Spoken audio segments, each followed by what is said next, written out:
నిన్నటి కోటీశ్వరుడు ఇవాళ కోటికి లేనివాడు అవుతాడు, ఇవాళ కోటికి లేనివాడు రేపు కోటీశ్వరుడు అవుతాడు. నిన్నటి వరకు అధికారంలో ఉండేవాళ్ళు దిగిపోయారు, ఇక రారేమో అనుకున్న వాళ్ళు పైకి వచ్చారు. నమశివాయ. ఇంతకంటే భగవల్లీలకు ఉదాహరణ వేరే ఏమీ అక్కర్ల, ఇంతకంటే ఉదాహరణ వేరే ఏమీ అక్కర్ల. చిత్తశుద్ధి ఉంటేనే భగవంతుడు కాపాడతాడు అనడానికి నేను దేవాలయంలో కూడా నిర్మోహమాటంగా రాజకీయంలో చెబుతున్నా. చిత్తశుద్ధితో నాకు ఇచ్చిన సీట్లు చాలు, వాటిలో గెలిస్తే చాలు అన్న పవన్ కళ్యాణ్ 23 చోట్ల నెగ్గాడు, 23 చోట్ల నెగ్గాడు.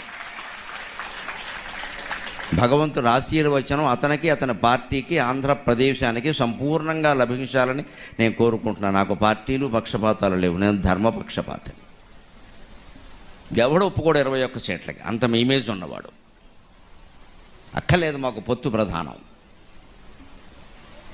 ముందు గెలవడం ప్రధానం, అది కూడా ప్రజల కోసం అంతే.